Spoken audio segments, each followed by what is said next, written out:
개봉 전부터 논란이 됐던 세 편의 영화가 동시에 개봉했습니다. 논란의 핵심은 뭔지, 또 이런 영화들의 사회적 기능은 뭔지 최성민 기자가 분석했습니다.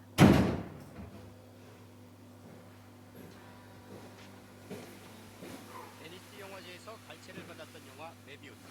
하지만 국내 개봉을 위해서는 과도하다는 문제가 됐던 성적 표현 3분을 잘라내야만 했습니다. 저와 제 영화를 공유하는 것이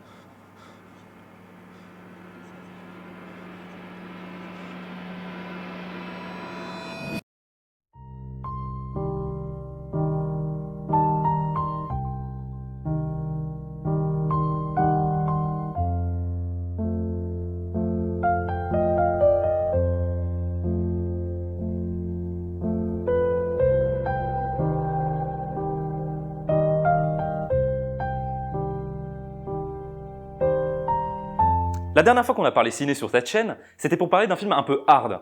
Coup du hasard ou esprit tordu, on remet le couvert aujourd'hui avec Old Boy. Old Boy, ou 15 ans perdus en québécois et 올드보이.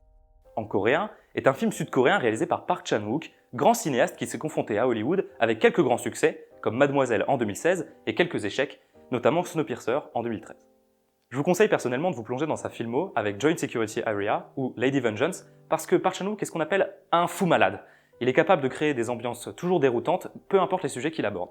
Old Boy est pour moi son film le plus iconique. Il est le deuxième volet d'un triptyque Vengeance, avec Sympathy for Mr. Vengeance comme premier opus et Lady Vengeance comme dernier opus. On ne parlera aujourd'hui que du vrai Old Boy, et pas du remake américain qui est une putain de purge, mais que je vous conseille d'aller voir quand même juste après avoir vu le vrai Old Boy, et ce, pour 3 raisons. Première raison, il y a Josh Brolin dans le rôle principal, et JB, c'est l'amour. Deuxième raison, il permet de comprendre ce qu'il se passe quand un film d'abord fondé sur l'esthétique ne devient qu'un simple support à scénario peu inspiré. Avec le remake, les bonnes idées, dirons-nous, artistiques de Park Chan-wook disparaissent alors. Troisième raison, c'est le genre de film qui permet de plonger dans l'univers d'un cinéaste sans trop changer ses habitudes de consommation. Parce que le remake américain, il est réalisé par Spike Lee, réalisateur américain que j'admire, donc si ça vous permet de le découvrir, c'est très bien. En bref, ça fait du bien au cinéma, et moi j'aime ça. Ah vraiment? Ouais, c'était très excitant. Le film est adapté d'un manga écrit par Garon Tsuchiya et dessiné par Nobuaki Minigeshi, publié au Japon entre 1996 et 1998, relié en 8 volumes, et le manga, autant que le film, sont des fils spirituels du roman d'Alexandre Dumas, Le Comte de Monte Cristo. Mais ça, on y reviendra. Le film a rapporté plus de 14 millions de dollars au box-office, pour un budget de 3 millions, ce qui en fait, en plus d'un succès critique, un réel succès commercial. Il rafle d'ailleurs la Palme d'Or pour le meilleur réalisateur et le meilleur film à Cannes. Oh Dae-soo est un Sud-Coréen des plus lambda. Après une soirée arrosée, il est arrêté par la police. Un de ses amis le fait libérer puis passe un appel à sa femme dans une cabine téléphonique. Oh Dae-soo disparaît alors mystérieusement. Il est amené dans une petite cellule, pourvue d'une télé. Il apprend après plusieurs mois enfermé sans savoir pourquoi, que sa femme a été assassinée chez elle et qu'il est le principal suspect. Déterminé à se venger et à trouver qui l'a enfermé, il s'entraîne dans sa cellule chaque jour qui passe. Il est libéré après 15 ans passés seul et sans interaction, puis rencontre Mido, dans un restaurant japonais. Elle se décide à l'accueillir chez elle et à l'aider dans sa quête.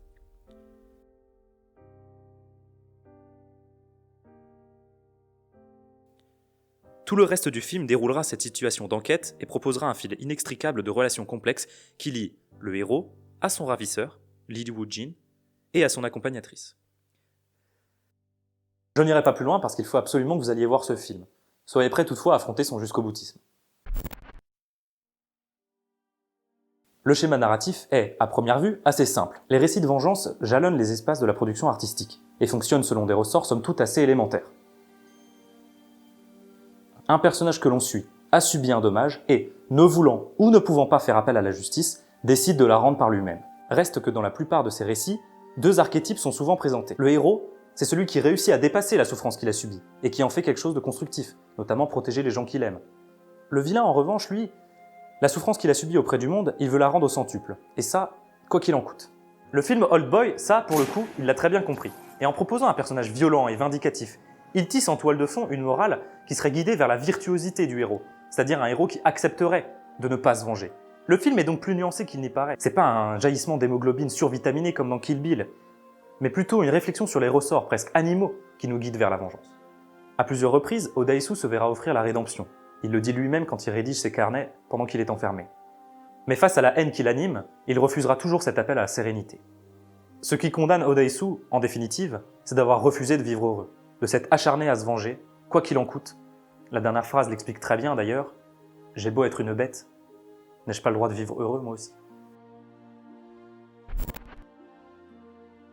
Park Chan-wook est un grand créateur d'ambiance et d'esthétique, s'inspirant de différentes formes d'art pour produire des scènes d'une grande qualité. Tuto: comment faire référence aux jeux vidéo dans un film, en une seule étape. Ouais, une seule étape. C'est simple. Vous prenez votre sujet, vous placez votre caméra et vous ne touchez plus à l'angle. La scène du marteau, qui est clairement inspirée de jeux de combat comme Street Fighter ou Street of Rage, est une des scènes iconiques du film. Ce travelling, qui suit avec assiduité les coups portés par et sur le héros, vient se greffer à tout l'imaginaire vidéoludique. Les ennemis sont en surnombre, le héros peut presque utiliser des capacités spéciales, bref, c'est autant jouissif pour le spectateur que pour le joueur.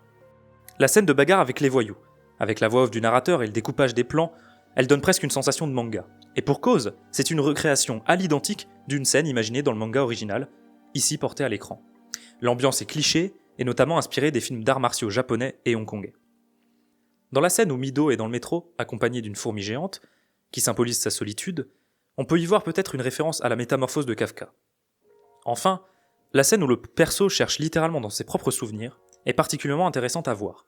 Le cinéaste peu inspiré aurait juste proposé un flashback, mais là, le héros va littéralement chercher dans ses souvenirs, il se matérialise lui-même dans ses songes, et se voit déambuler dans son ancien lycée, là où tout a commencé. Autre ressort de mise en scène dont Park Chan-wook est particulièrement friand, c'est les leitmotifs sonores, mais aussi musicaux. Durant tout le film, tendez l'oreille. Il nous donne des indices. Comme Pavlov a conditionné ses chiens, Park Chan-wook conditionne ses propres spectateurs. On apprend dans la deuxième moitié du film que certains personnages sont hypnotisés, et la responsable de cette hypnose est une jeune femme qui utilise une clochette, afin d'hypnotiser ses proies. Tout au long des scènes où on entend ces clochettes ou ces petites musiques, tendez l'oreille. Cela veut dire que le vilain est toujours en train de tirer les ficelles. Wait, ça ressemble pas à quelque chose? Laissez-moi donc vous conter une histoire. Edmond Dantès est un marin talentueux. Il est promis à Mercedes, mais les membres de son équipage, jaloux de son succès, conspirent contre lui. Danglars, le comptable du navire, est le plus jaloux d'entre eux. Cupide et avide de richesse, il veut nuire profondément au héros. Accusé à tort de complot, Dantès est enfermé dans une geôle au large de Marseille, dans laquelle il passera 15 longues années. Sorti de cette solitude, il se promet de se venger de tous ceux qui ont conspiré contre lui, et de garantir le bonheur et la liberté à tous ceux qui lui sont restés fidèles. Il endosse alors une nouvelle identité, celle du comte de Monte Cristo. 비밀을 모르는 당신의 이름은 오대수. 비밀을 아는 당신은 몬스터예요. 종이 또 한 번 울리면 몬스터가 뒤돌아 걷기 시작합니다. Si la morale de l'époque invitait plutôt à une vengeance mesurée, le réalisateur de Old Boy, lui, propose un éclatement des mœurs et une plongée dans les pires situations possibles. Meurtre, torture, violence psychologique et tutti quanti. Ce que prouve Old Boy, c'est qu'on peut largement s'inspirer d'une œuvre déjà existante pour créer quelque chose de singulier par-dessus, au point où ce qu'on construit devient iconique au même titre que l'œuvre originale.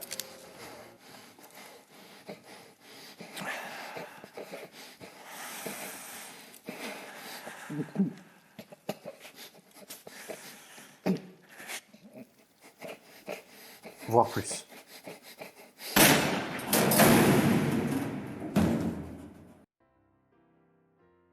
On vous remercie d'avoir regardé la vidéo jusqu'au bout. Si elle vous a plu, n'hésitez pas à la partager, à mettre un petit like, un commentaire. Abonnez-vous aussi, ça fait toujours plaisir. Et on se retrouve très vite pour une prochaine. A plus!